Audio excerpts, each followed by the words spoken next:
Hello. In this video, I'm going to practice a few more go through a few more exercises from Hardegree exercise set 3C using truth tables to test validity. I went through a few of those in the previous video that goes over the main concept for this.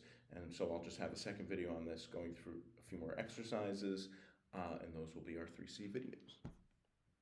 Okay, we did the first four. So the next one is, again, two premise argument. P or Q is premise one. Not P is premise two. And the conclusion is Q. Okay, this is valid. Let's just look at this. This is valid. One of these is true, but it's not P, so it must be Q. So what we're going to see is, right, because that reasoning works, right, it'll work for the truth tables. When we make both of these true, we'll also have to make Q true. Otherwise, it wouldn't make sense. So our truth table for P or Q, right, is true, true, true, false. This statement's only false when both P and Q are false, right? Well, how about not P? We get false, false, true, true.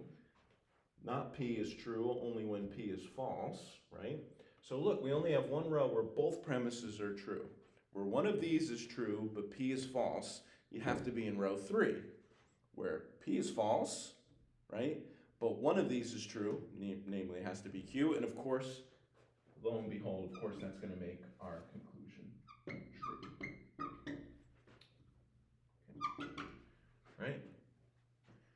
Our conclusion is true in another scenario, right, where P and Q are both true, which makes this premise true, but this premise false, okay? But that doesn't matter. We're looking for the row where all our premises are true, and in that row, our conclusion is also true.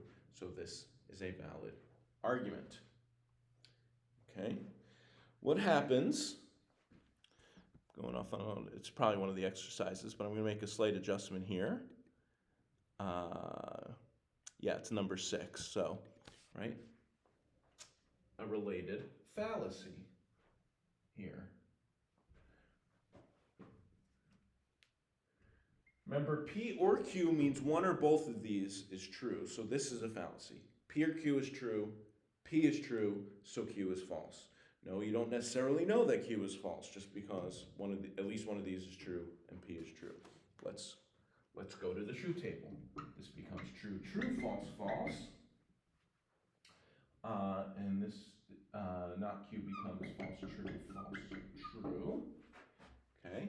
Now, in premise 1, both premises are true, and the conclusion is false. Both premises are also true in row 2, and the conclusion is true, but this row shows that the whole argument, this is always an invalid argument, right? Right, your argument remains invalid even if your premises and conclusion happen to be true. You're reasoning badly. Just because one of these is true and P is true, at least one of these is true and P is true, doesn't mean Q can't also be true, right? And so the reasoning from these two premises to this conclusion is faulty. Notice what an argument does. An argument, when you set out your premises, you're asserting that the way the world is restricted in a certain way. Your premises restrict, right? Right? If you make these two statements, you're saying we're not in this scenario where both of these are false. We're not in this scenario where P is false. We're in one of these two scenarios, right? But that's not enough to entail the conclusion. In other words, rule out that the conclusion is false, right? In a valid argument, you restrict things in such a way that the conclusion, there's no possible way. If the premises are true, the conclusion also has to be true. Okay. If you've noticed, right, every statement, every one of these sentential statements has an opposite, right? You can contradict anything, right? P or Q, not P or Q, right? What a valid argument does is it makes, if the premises are true, the opposite of the conclusion would be is impossible. It rules it out. That's a way to think about how validity works. This is not a valid argument because it does not rule out not Q. These statements do not rule out not Q. Okay? Do not rule out Q. They do not require this conclusion. This conclusion can still be false even though the premises are true. Okay, let's look at a couple more. Let's look at one that has some compound statements. We'll look at one or two of those, and then I will leave you to it. You have a few, as you get into the 20s, you have a few of these propositions that have 3 letters. Those would be 8-row truth tables. I have not put any of those on your homework, so you can concentrate on those first 20 or so.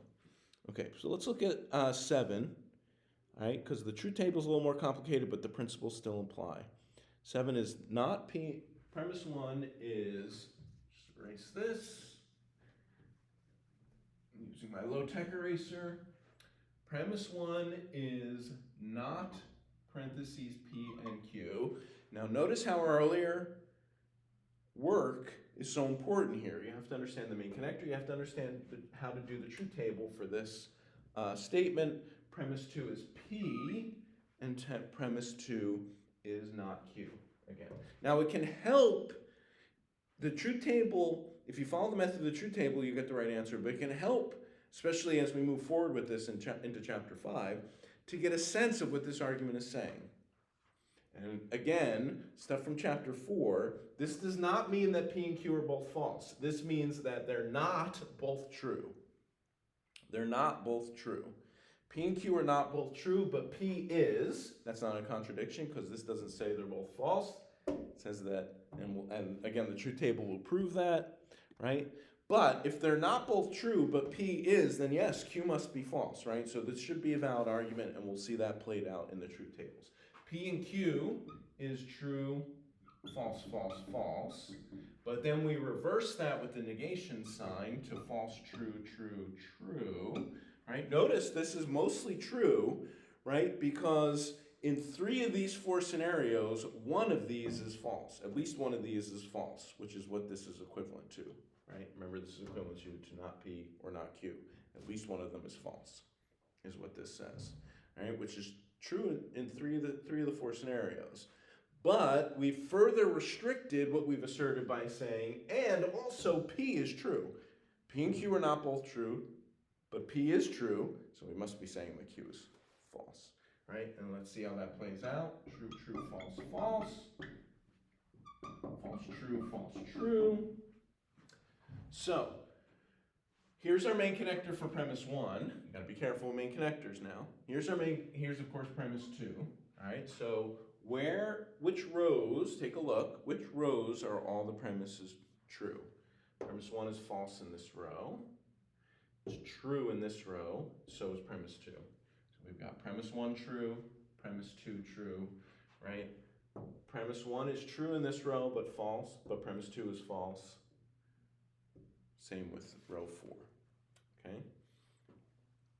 So the only times the premises match up is in this one row. Okay, that's not required, by the way, for valid argument. As it's turned out, all our valid arguments have just one row that we've looked at, have just one row where all the premises are true, but that's more or less by accident. That doesn't have to be the case. Check all the rows where the premises are true. There's only one here, and in that row, the conclusion is also true. Right? The only way to make both of these statements true is when P is true, but Q is false. So not Q does follow from the premises, okay? All right, the next one makes a small modification here again. Here it says not P, okay? We switch this from P to not P, right? Therefore Q, and this is gonna be invalid. And this is gonna be invalid, right? At least one of these is false. P is false. You don't know either way whether Q is false or true. Could be true, false, could also be true.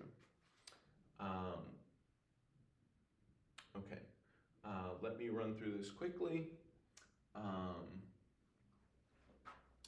So not P becomes false, false, true, true. Q, of course, is true, false, true, false. And now look at what we're left with.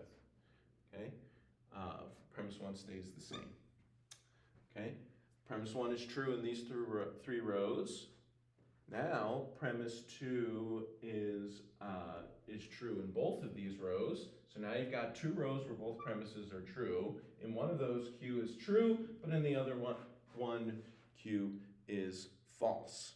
Right? So you have a row and that's because of the invalidity of the argument, right?